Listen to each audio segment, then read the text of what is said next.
Hello and welcome everyone. This is Taco Movie Talks. It is October, and that means horror movies for this month. And right now we are going to cover the great Universal horror movie monsters. And I am here with the film junkie, aka Ethan. How have you been, Ethan? And how did you like the movies this week? Um, I love these movies quite a bit overall. And once again, thank you for having me. I watched your video last week. Great video. Thank you very much, Ethan. I saw that your full analysis and review of Chinatown came out. I still have to Yep. watch the film myself, but I'm like, that is the first thing I'm going to do as soon as I watch the film. Hopefully after October, but yeah, I am very much Yeah. looking forward to it. And the video looks absolutely amazing. So, Ethan's channel is going to be down in the in the description below, and I highly, highly, highly recommend you all go and watch that video. Do you have any word of advice for going into watching Chinatown, or anything you would like to kind of say about the video itself?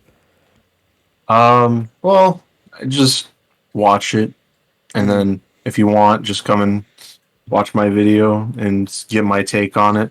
I will say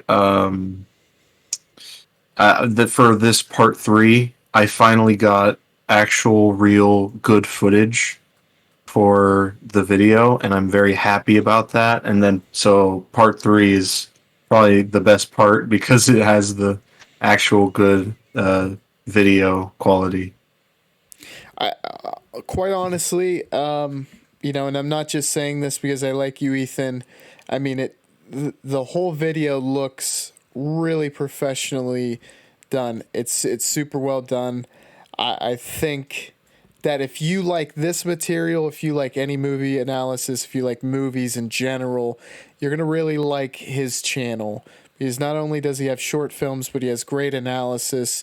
Chinatown, obviously, I've heard a lot about it from you in conversation. It's a very interesting movie to watch, and I'm really happy that you are making videos and also very high quality videos. So, again, check that out in the description below because you would be doing yourself a favor if you did so. This will also be on Spotify. So if you just prefer to listen, that will be down below. But I have to say, Ethan, this is the first time I've watched these kind of old school Universal movies. I guess when were you introduced to them? Was it as a youngster, or was it kind of more into your teen years when you started to appreciate film that you finally watched these older movies? Well, to the so like I started to appreciate film when I was like 13.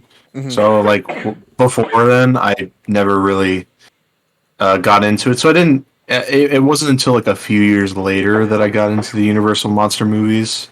But they were because I had watched. I'm a big fan of Cinemassacre, Mm-hmm. angry video game nerd, and he does a lot of really nice movie reviews based, and he does a lot of Universal monster things as well. And I was like, all right, I'll get into these, and I have like five collections of like different Universal monster franchises, That's and pretty there's awesome. just I just think they're really fun movies. They're not deep or anything. Yeah, they're just kind of. I think they're good examples of storytelling. Would you agree with that, Ethan? Yeah, definitely. And because I think there is probably some periods during the Universal, you know, their filmography, and we covered kind of as it begun in the early to mid 30s. Is that kind of the beginning of it when they're kind of setting up these characters and telling their origin stories, for lack of a better term. Is that kind of your favorite phase of their movies, or do you like when it kind of starts to, they do crossovers and that? Like, what's your favorite era, I guess? Yeah, definitely the original. The original stories are usually my favorite, with the exception of one, but we'll get to that. Yes. I think I know the one that you're talking about, but I know they really start to go pretty crazy with it later on. Yeah. And if I'm not By the f- mistaken, is it because of like the restrictions that were put on movies after the early 30s? well, I guess it was because times were changing. I'd Mm, say the golden age lasts in the 30s and 40s, but by the time the 50s rolled around, horror was kind of a dead genre, and it was kind of replaced by science fiction, mm, like big monster movies that aren't scary, but they are like in reminiscence of those, like Godzilla mm. or The Thing from Another World, or just those sci-fi B movies, or those kaiju movies from the 50s. It was kind of the decade where horror died out, but it was rejuvenated with the Universal monster movies were kind of rejuvenated by by Hammer Studios with a more gothic style of filmmaking. Yeah. And you brought up a really good point. I think that when you said times were changing, because it does seem to be very reminiscent of what maybe fears were during that time. Like, Yeah, I feel like there was maybe some fear of what science was capable of. yeah. I What? think a big example of the fears of the time that kind of rid movies of horror was Invasion of the Body Snatchers, which is Mm, that entire film is a metaphor for communism, and the movie yes, was made at the height of the Cold War. yes. That's a great point. And to think that spies, people, I think, thought that they were abundant and that someone that you knew or were familiar with could easily be someone that you couldn't trust. Whereas, like, these very early, they're like a little bit somewhat fantastical, very much like it still is rooted in what was scary in like the 1800s, obviously, late 1800s, because of Frankenstein being the subject matter, Dracula being the subject matter. But the Mummy kind of touches on those, when they would go to Egypt and do those exhibitions and try to uncover things, and the fear of a curse potentially Yeah, taking hold. But it's just, the theatrical is what the word I would say for these movies. They're very theatrical in their presentation. I completely agree. To to your point that I think you had even said last week, is it does feel like, theatrical obviously covers it, but it does feel like they're almost like performing a play in some of the ways that the acting is done and some of the lines. It's very old timey, and you can kind of tell from that standpoint. Yeah, certainly.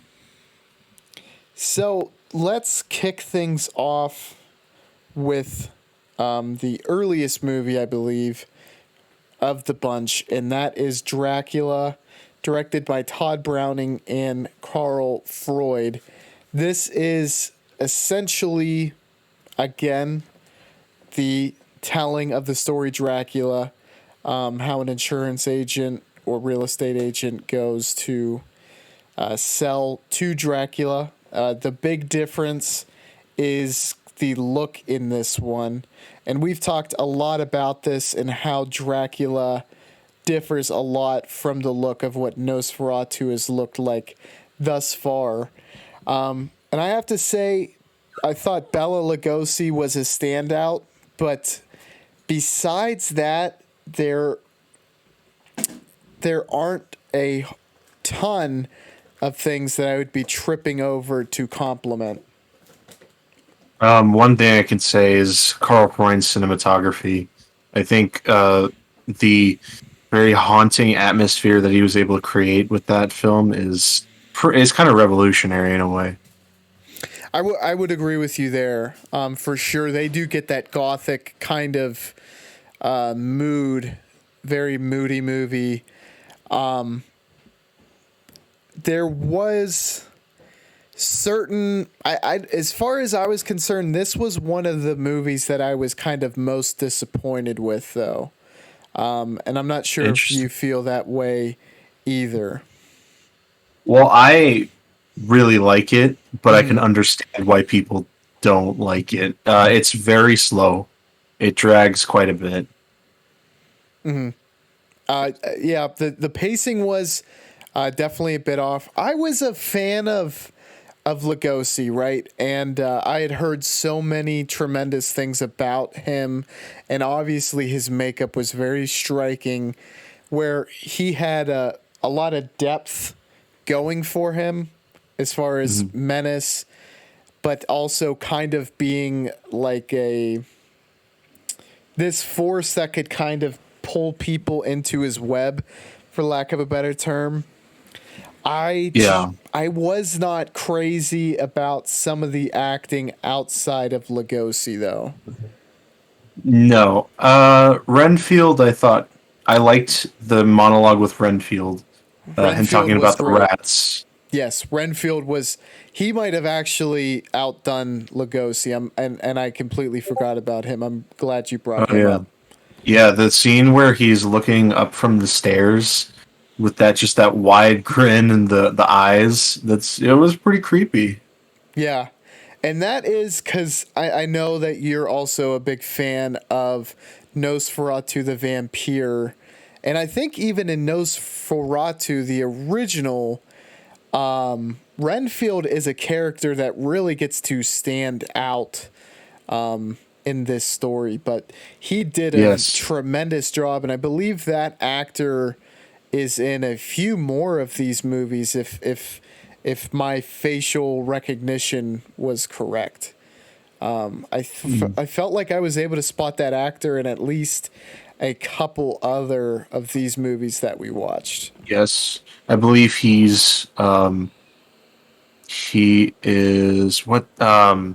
the guy from Frankenstein. Yeah, he's like, His henchman. yeah, he did really, really well in that. And then The Bride of Frankenstein as well. But I don't think he's in The Mummy, and I'm pretty sure he's not in The Invisible Man either. But I think he's in those Frankenstein movies and did a spectacular job Yeah. in those as well. The actor's name is Dwight Fry, and he plays Fritz in Frankenstein, and he plays Renfield in this movie. I mean, for a supporting actor, he was able to pull off Yeah. that really creepy kind of character that you needed in both senses.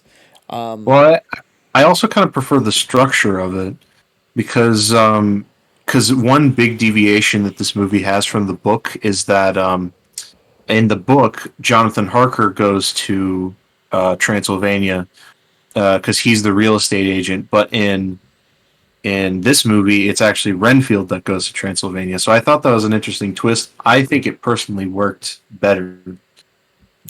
I think it works as well because that character is supposed to be so entranced with Dracula, and I just feel like it's like it doesn't quite add up if he's never really encountered that like Dracula in person, you know? So I think Yeah. that was definitely a nice little touch that just psychologically made the story work better. Yeah. Because now that you say that, like the original Nosferatu, it does make you wonder, like, why. I guess the letter was enough to just make him, be an acolyte, for lack of a better term, but makes a lot more sense for him to have visited him. Yeah, exactly. So some of the shots I think were very, very iconic, especially the close-ups on Dracula. Mhm. What were some of the other cinematography standouts that you definitely want to mention? Well, obviously Renfield looking up the stairs. That. Whenever I think of a creepy horror moment, that very much sticks in my head. But also, before that, there's a shot of the captain of the ship that Renfield and Dracula are being taken on. They they depict the captain being tied to the wheel, dead, killed Mm, by Dracula. yeah, I thought those two shots back to back, I think, are very iconic. But also, like some shots with Bela Lugosi as well. It's just that man is one man that burns into your head and will always stay. yeah, and would you say that this is his most iconic role, or is there any other roles that you've really come to like him even more so in? Um, it's definitely his most iconic. Um, but there might be a couple. His role as the surgeon from the movie The Raven from Mm, 1935, where he's a surgeon who saves a girl's life, and he now believes that he can be in love with her, but she's already taken by someone else. So uh, he is obsessed with Edgar Allan Poe stories, and he rigged contraptions in his house and booby traps in his house for to subject people that have the people have betrayed him. And that movie's great, and particularly Bela Lugosi is a very fascinating character in that movie. that sounds really good, and it was also I think on the lineup that Peacock had. So I kept seeing trailers for that and was very interested in it, and your kind of plot synopsis makes me want to watch it because I wasn't sure if it was kind of just an absolute retelling and dramatization of the actual Raven poem, but that plot sounds really, really good. And Mhm. Lugosi is one of those huge movie stars that is, you know, stood the test of time for nearly 90 years. Yeah. And it makes you, his presence is something that I'm not sure you can teach nowadays because I wouldn't know how to put into words what he does so well that makes him such a presence on screen.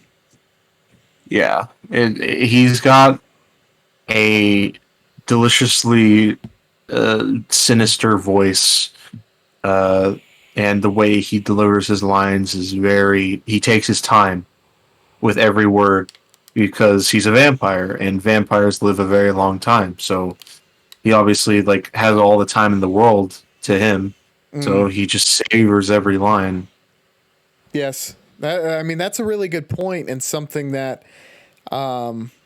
you can tell there was clearly thought put into why he was doing that and why he was being so deliberate with his words. Mhm. Ethan, I want to ask you if you have any final thoughts on Dracula and what your Mhm. rating on this would be. Um, I think so. Dracula came out in 1931. Todd Browning directed a movie a year later that's kind of also considered one of the better horror movies of the 30s, being Freaks. Mm, And I think Freaks is better just because it's a more interesting story. But I think Dracula is still it holds a place in my heart as a great little time capsule. I give it a 8 out of 10, 4 out of 5. awesome. I'm actually pretty close to you. I gave it a 7 out of 10. I think as far as illustrating a like a hallmark of what is a horror character, a creature. Dracula does it quite well. It is definitely up there amongst the best interpretations of the story. Yeah, yeah, and definitely in terms of interpretations, um, Dracula. I'd say this one would come in second for me as far as ones I've watched. Second to Nosferatu the Vampire. I think I would double down on your statement there. I think it definitely comes in second. I would prefer this to Nosferatu. And something that I Mhm. didn't mention, but it is another thing. I think my pessimism outweighed my optimism. Just from memory, it was the first one that I watched, but there definitely was some standout things that I did like. That Yeah. and one that I do want to mention as well is this is perhaps the first one, if memory serves me correct, that explores the fact that Dracula almost has a longing for not being immortal, for lack of a better term, in his dialogue. And he almost says it right on the nose when he's first at that play.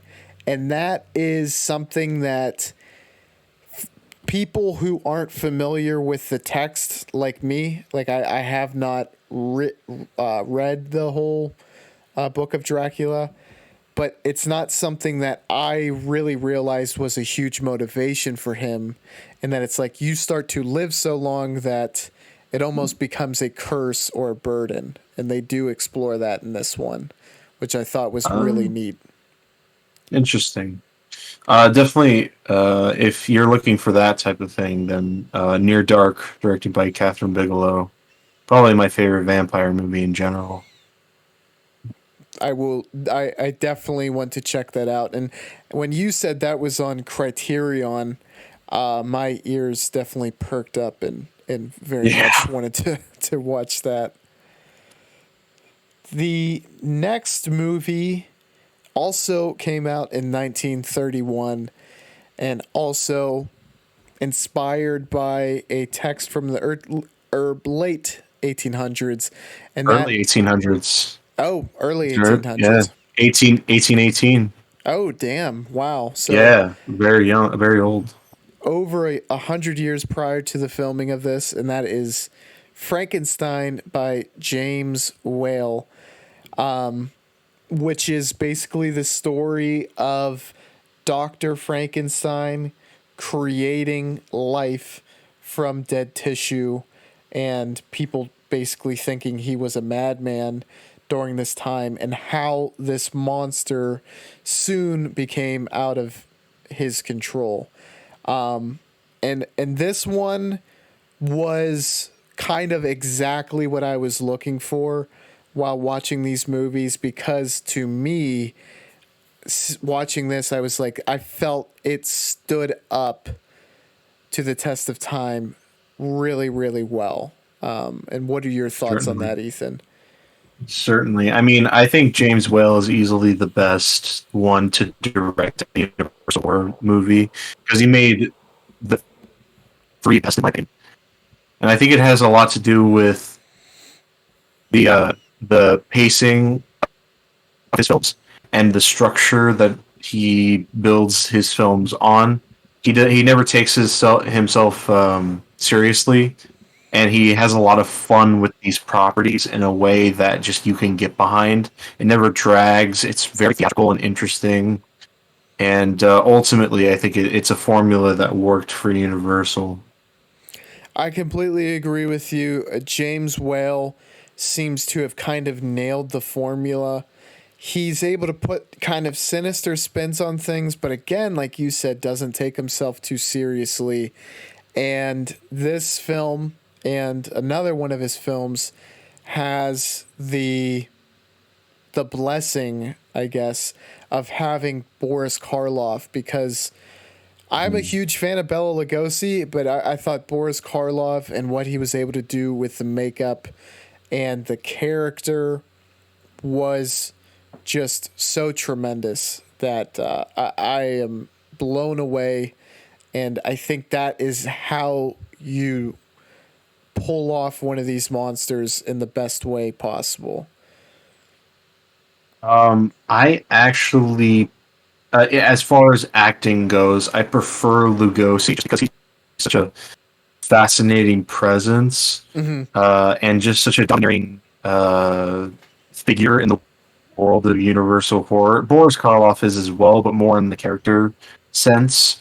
But Bela Lugosi, as far as like uh, voice performance, he's just incredible. Hmm. I think I prefer him barely, but they are like the two best in terms of just playing monsters.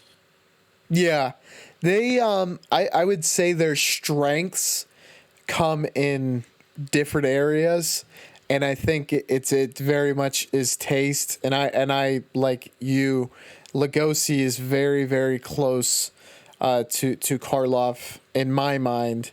I just like, the makeup, which is I just feel like I'm a sucker for that, and it was subtle but also felt like, you know, he for 1930 he looked very much like a zombie or a living dead person, and Yeah, that came off super well. And is it John Clive who plays Dr. Frankenstein in this? Colin Clive. Colin Oh, Clive. Colin Clive. I thought he did a tremendous job of kind of playing that Oh, mad scientist character.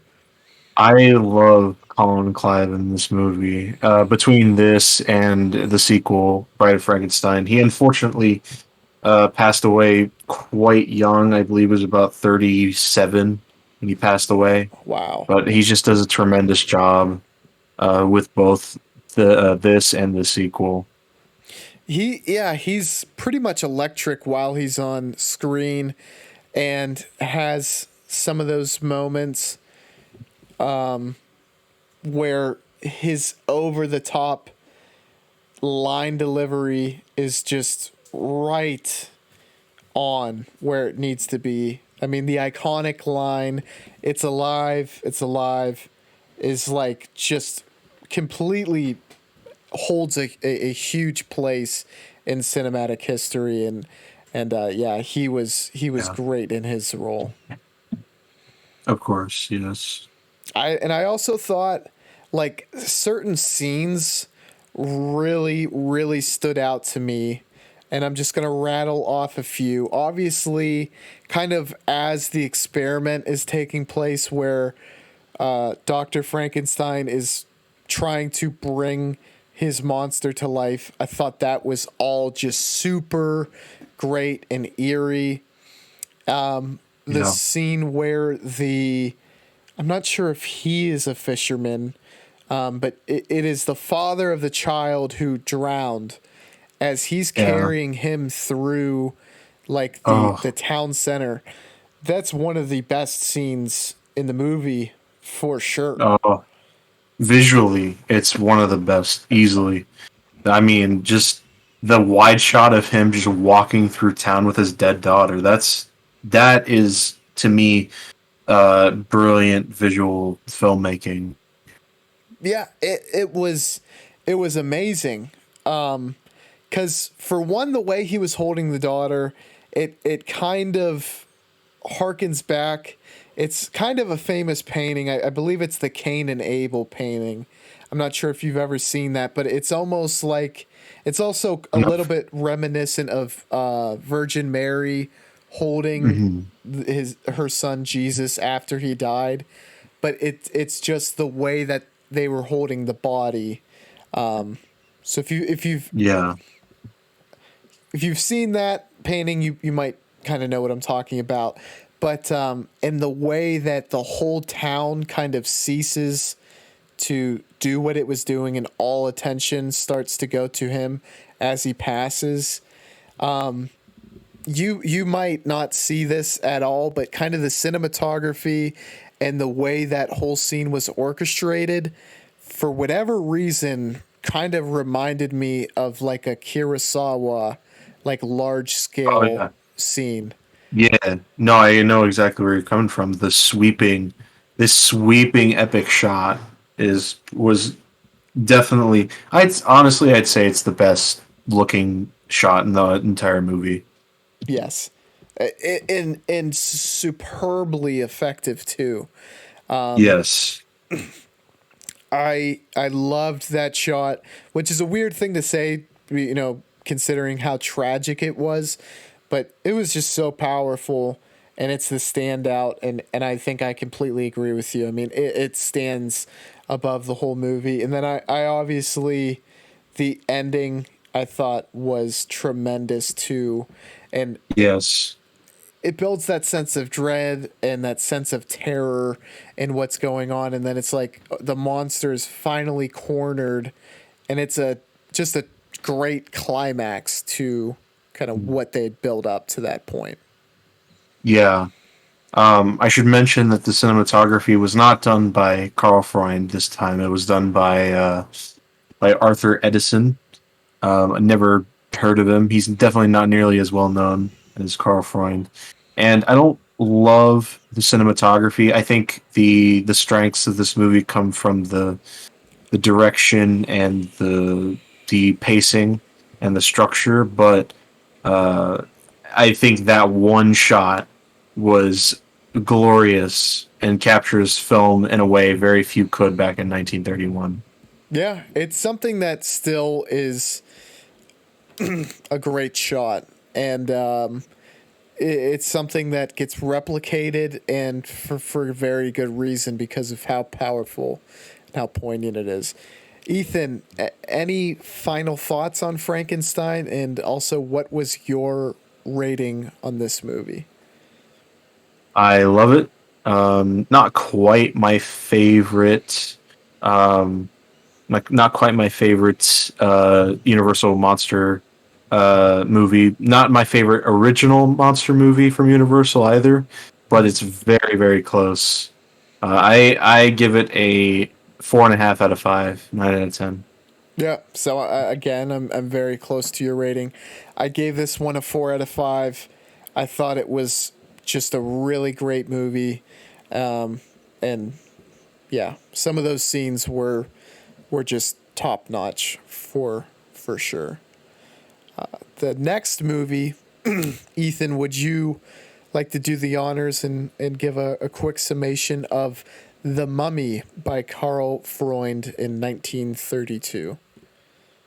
Yes. So a group of excavators accidentally um, wake up a mummy named Imhotep, who decides to try and finds the reincarnation of his love, who had passed away thousands of years ago, and he finds his reincarnation, and that's pretty much the plot.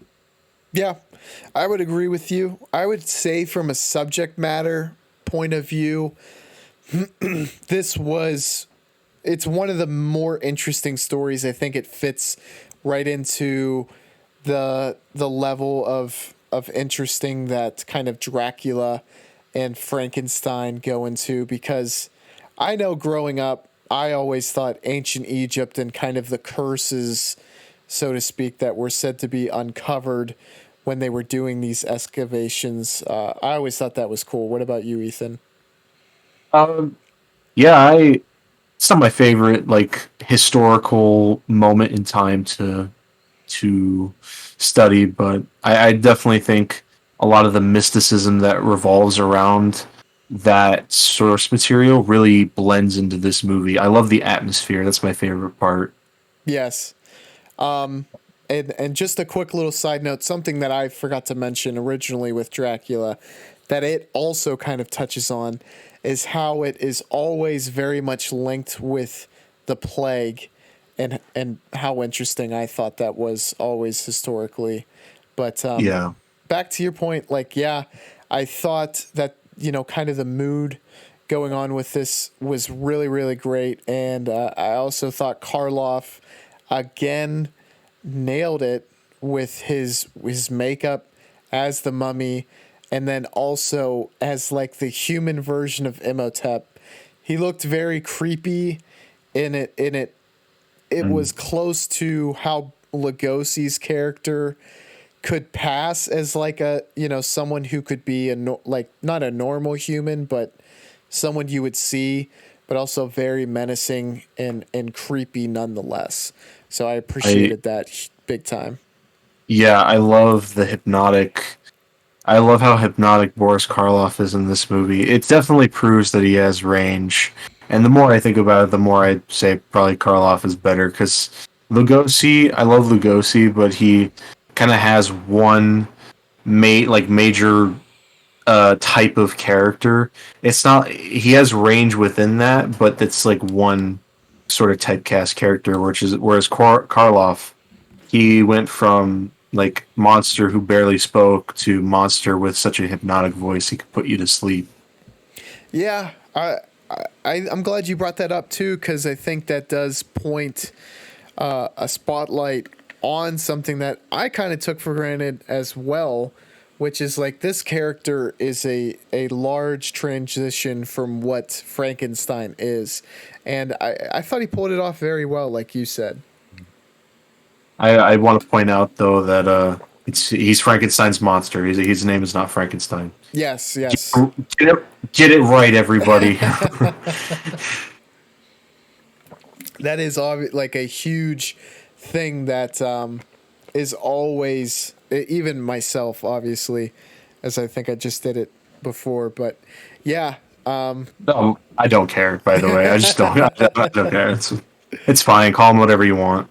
Yeah, you can call him the big boogie monster or Yeah. Frankenstein or You can't call him the boogeyman though. That's Michael Myers, not Mike Myers. Michael Myers. Yeah, Michael Myers. But not the shagadelic Austin Powers. Yes. I do feel like do you think that I just kind of on a tangent because you made me think. Do you think that Michael Myers was very much inspired by Frankenstein? In terms of, not necessarily. I'd say Frankenstein is more of what inspired the modern day zombie. Yeah. But I can kind of see where you're coming from in regards to like kind of the way Nick Castle portrayed Michael Myers as this guy, this brooding force who just like will kill on a whim. Yes. That and I think the physicality plays somewhat similarly too, in just like this big brooding monster who just kind of very slow but deliberate in pace. That works very well for Michael Myers and also kind of Jason as well. Yeah, but the Mummy. Yeah, the Mummy. I do find that kind of hypnotic theme to that character to be really interesting, and I thought the take to have him aspiring for the woman that he ultimately gave his life to be a really good kind of twist or plot line for this movie. How about you? Oh yeah, totally. I like the romantic portion of it. I think that's really what it's definitely what saves the story from being probably more basic. Mm-hmm. Yeah, because without that hook, I don't know how you would be able to kind of get a compelling story because ultimately I feel like 1,000 people that you really don't care about is nowhere near as effective as one person that you actually are kind of pulling for and want to succeed. So having that heroine character was definitely necessary for this movie. Certainly, and she was far more fascinating than Mina, which is why I definitely prefer the Mummy as well over Dracula. Mm-hmm. But it's very similar situation where it's Boris Karloff and his eerie performance as well as the atmosphere and the cinematography of it, and also I don't know if it gets mentioned a lot, but this definitely had to have inspired Raiders of the Lost Ark. Oh, really? Yeah, with the excavation and the deserts. Oh, yeah. I definitely think there's quite a bit of links to um, Raiders of the Lost Ark in that respect, and the mysticism as well. That is the mysticism that this movie has is definitely one of its shining spots. And one of the things that kind of a lot of the movies have, but is probably in the largest dose in this movie. Do you kind of agree with that? Yeah, pretty much. Ethan, I'd like to get your final thoughts on this one as well as your rating. I really like this movie. As again, I really do. We're pretty much touching on all of my favorite Universal monsters. When you get to the sequels, I don't really like those that much, but this one is still pretty great. It's one of my lesser favorite. Well, actually, it's more in the top half. Actually, no, I've seen five of the six original Universal monsters, and I would place Mummy dead in the center, the third best. Yeah. For this, I think I give the edge over Dracula. Just because, and like you said, I think the heroine of the movie just puts it slightly above Dracula, but also gets a 3.5 out of 5 for me. Yeah, I give it a 4 out of 5. Yeah. So again, we're really close, but I think I'm just really big on the makeup. So when that is done well and the monster has a very iconic look, although I mean, look, Dracula is one of the most iconic designs and looks for a character. I just personally, I think the Mummy as the Mummy is a very cool look, but once you start to get to Imhotep, the human, I think that's where Lugosi's Dracula gets the the nod. But 3.5 for me. And moving on to the next film, that is The Invisible Man, also directed by James Whale. You said it best. I really think if something is under the direction of James Whale, as far as these universal horror monster movies, that is a very good sign, because this story, which is of a mad scientist again, uncovering invisibility, and essentially this formula causes him to go mad and do these diabolical plots all over town, and leading the police to basically go to the ends of the earth to find and take down this evil villain, for lack of a better term. I thought, I'm not sure what the subject material for this was. Uh, I mean, is it from a book as well? Did it have a yes, major subject matter? yes. The original book is from 1898, possibly Okay. 1897. It was written by H.G. Wells, same guy who wrote the War of the Worlds book. Um, Oh, okay. very, very prolific science fiction writer from the late 19th century to early 20th century. But he was actually still alive when this movie was made, and I this is my favorite original Universal monster movie, despite the fact that I think it's the least scary. I agree. I feel like it's not nearly like a horror movie, but it does a really great job of kind of illustrating the panic that I think people would feel if there was this revelation that not only could someone accomplish this, but that it had been done and that someone was out committing crimes while invisible. Because Yeah. that was something that I thought the movie was really good at doing. And it was like kind of grounding it in realism, which made me think, how would I respond if I lived in a world where this happened? But did Yeah. you have that effect on you at all? Yeah, pretty much. I mean, he had James Whale again has so much fun with this source material and just the way he's able to use this source material as a method of making just a really fun and interesting movie that really pulls you into its world. Yeah, it did a tremendous job at that.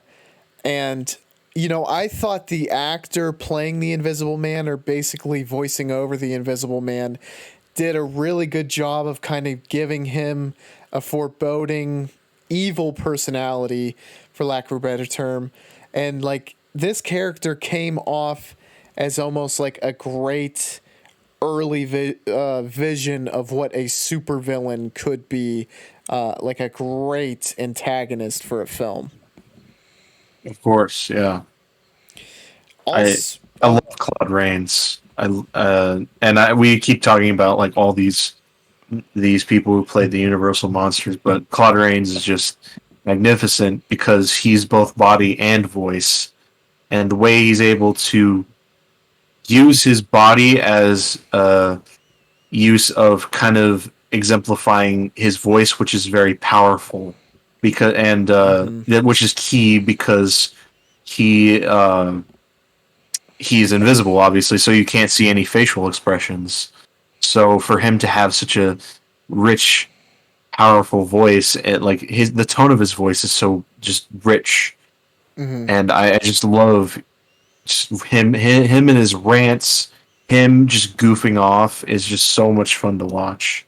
I completely agree. It definitely had almost it was almost comical in some of the aspects that he went about goofing off, and like you said, the voice had it been done in a worse manner, this character wouldn't have played off well at all. The whole movie wouldn't have worked had the voice not been done correctly, and I definitely agree with you. I think it was pulled off great. Absolutely. Another aspect that I really like is kind of the thought that was put into the science fiction aspects to it, and how Claude Rains was describing. I have to stay clean. I can't eat before I go out. Smoke will have a huge effect. Soot will have an effect. Rain, this and that. Where, despite this being kind of a far-fetched notion, the thought they put into it shows a lot of respect for audience members, I believe. Yeah, the special effects were extremely well thought out and meticulous. There's one shot with the Jack Griffin. He's up. He's looking at himself in a mirror, and apparently, it was the hardest shot in the whole film. It required 4 separate takes, each with different layers for the shot. Just one shot took 4 separate implementations of special effects, and I thought the meticulousness of it just really worked. Yeah, and I when I saw this, I was like, this is truly movie magic at its absolute best. And for it to be able to harness that at such an early time, to your knowledge, Ethan, I mean, was green screen what was able to be utilized to accomplish this, or did they have to use other techniques this early? I don't think. I'm pretty sure chroma key didn't exist, but they had to for the invisible part. They used black velvet for Okay. for some of the effects for the invisibility, um, and also for that mirror shot. Claude Rains had to be in two separate places, and then there was two separate implementations of special effects within those two placements for him. Um, but also uh, there's like his whole body being invisible. I'm not sure what they used, but there are definitely some shots where he did. They used black velvet. That's pretty, crazy that they were able to pull that off then. Because I was kind of thinking, I'm like, yeah, like I don't know if they would be able to do that. I'm glad I asked. Quite frankly, I'm not sure what black is that. Literally like a black velvet cape that he would wear, and then they would kind of put the background over it in the editing process. Yeah. So, for instance, there's one scene where he's got his mask half undone and just his where his mouth is exposed. That was where they wrapped his mouth in black velvet, and it was set against the black velvet backdrop. That's really really neat, and I feel like this had to be one of those movies that kind of blew the minds of audience members back when this premiered. So I feel like it holds up now because they did it so well back then, and I'm grateful that they pulled it off, and also that they went for it too, because it's a very interesting movie and a very interesting character, and I love the ending too, because Yes. it takes kind of death to kind of bring the humanity back to this character, and I really like Yeah. that little wrinkle. Yeah. It reminded me of the movie the it was 2 years before The Invisible Man. Ruben Mamoulian, who's a prolific French filmmaker, he directed Dr. Jekyll and Mr. Hyde, Mm. and I love that movie a lot. And a very similar ending. It kind of brings the death kind of brings the humanity back into him. So, Ethan, I would like to ask you if you had any final thoughts on this film, as well as your rating. Um, I love this movie a lot. Um, I love it's definitely the most rewatchable just because of how fun it is to watch. Mm. James Whale never really takes his films very seriously. Has a lot of self awareness to it, and I just really appreciate that. Yeah, I. I Oh, I'm sorry. Go ahead, Ethan. I keep forgetting to give the rating. I give Invisible Man a 4.5 out of 5. Yep. Again, we're keeping all of our ratings very close. I give this one a 4 out of 5, and I'm still on the fence and needing to kind of decide whether this is my favorite amongst the five or not. But the one that is in, I guess, the running for favorite as well is the fifth and final film that we're going to be going over here, and that is The Bride of Frankenstein by, you guessed it, James Whale, Yep. 1935. This is probably the best way to go about making a sequel for, one of the best original horror movie monsters with Frankenstein. And they went about it in a way that I completely didn't expect as far as how the story beats unfolded. But the premise is that Dr. Frankenstein is pretty much forced at gunpoint, figuratively, but his wife was held captive for him to help another scientist who was looking to uncover creating life on a large scale to create a bride for the monster that Frankenstein created in the original. And is this the first, I guess, original subject material, or does this also come from a book as well? I believe at least part of it also comes from Mary Shelley's original novel.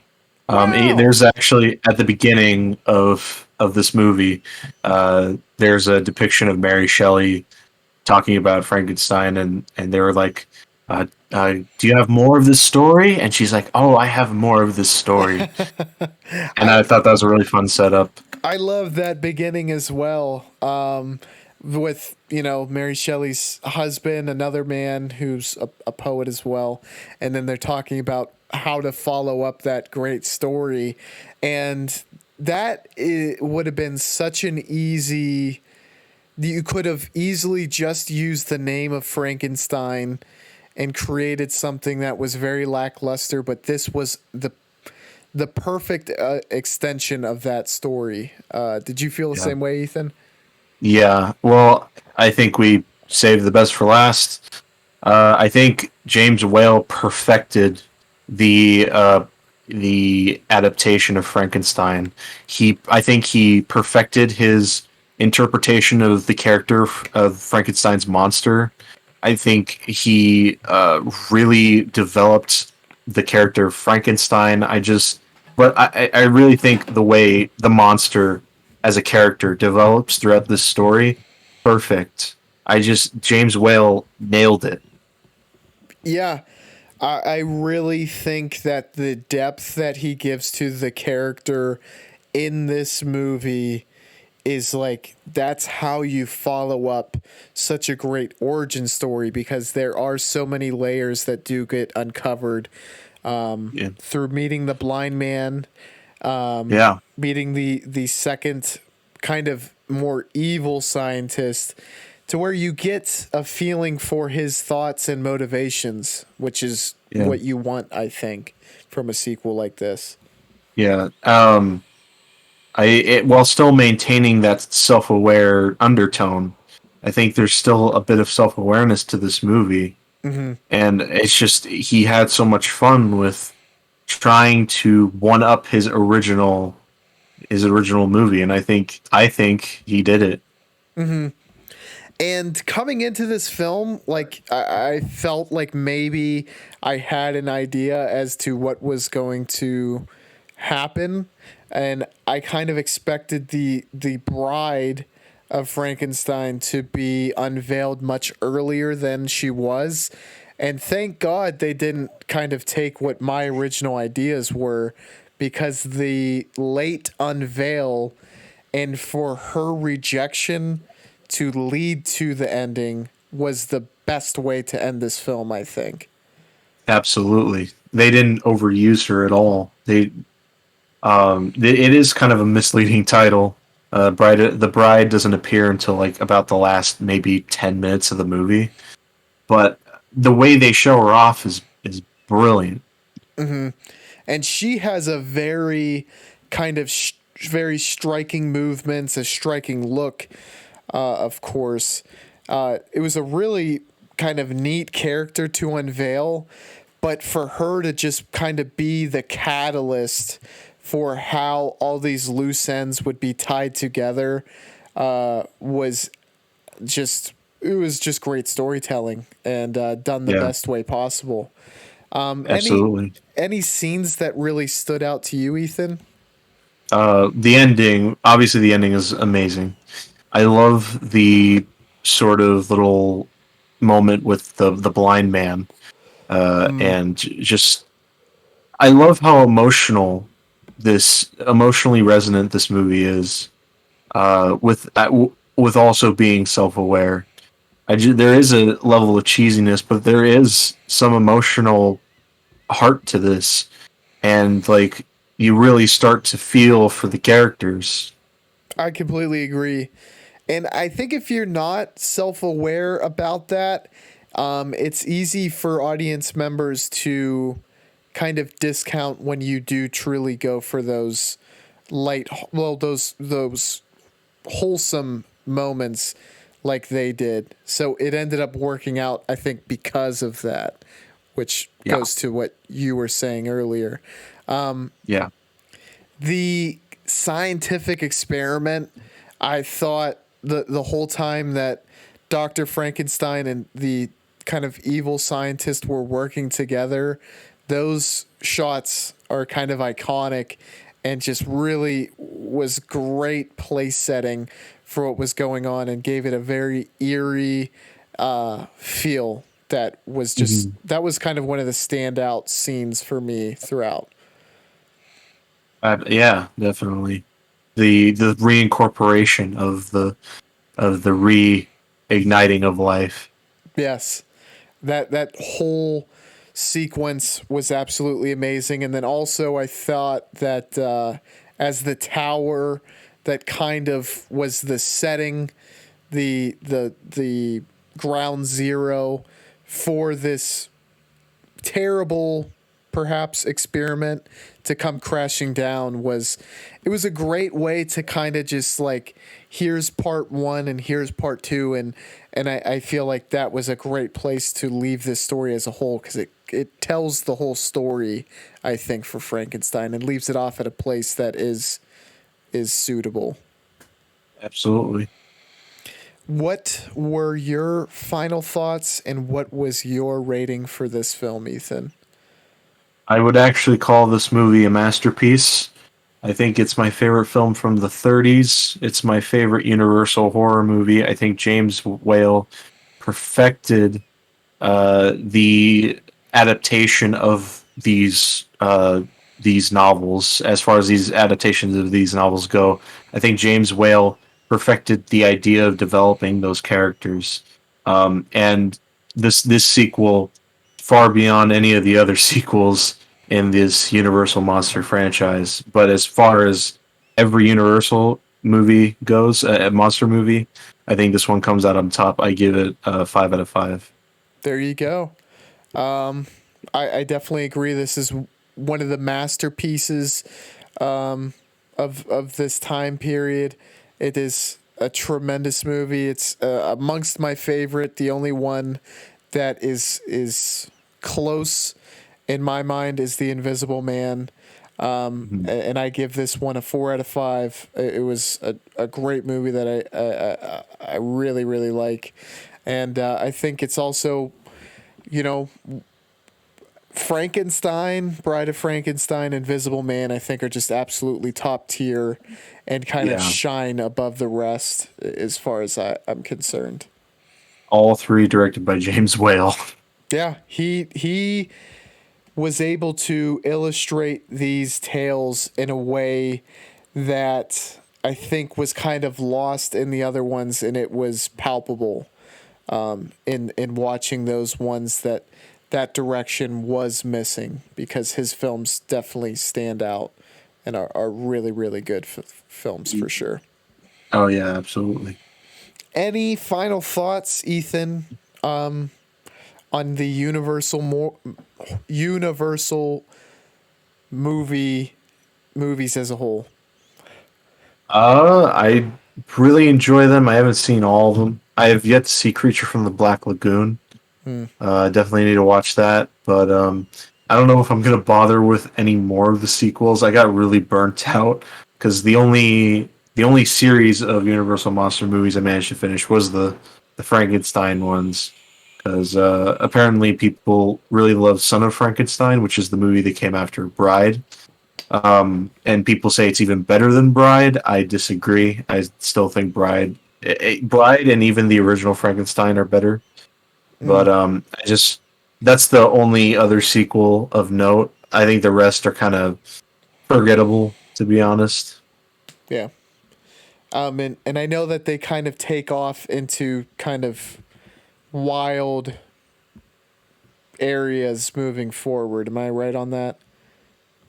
Yeah, kinda. And 19 in like the early 50s, late 40s, a classic comedy duo by the name of uh, Bud Abbott. Abbott and Lou Costello uh, did collabs with Frankenstein and the Invisible Man, and they were. It was at a time when horror movies like this were played for laughs, and it's unfortunate. Yeah. It is a bit unfortunate. Obviously, they were just kind of using the stardom of these monsters rather than the actual horrifying side that you could get effect from then as well. But these did it right. They are classics, and they still hold up. So I know that older movies can be a huge turnoff for people, but I would implore anyone to just give it a shot, because I think, especially if you kind of lean towards maybe the ones that were higher rated by us, I think you will definitely find some classic moments that you will actually be able to resonate with still. Yeah, certainly. Well, everyone, that is all for us. Thank you again, Ethan, for joining me. This was a great talk, so thank you Of course. for talking with me. Of course. Again, that's all for us, y'all, and we will catch you on the flippity flip. Bye, y'all.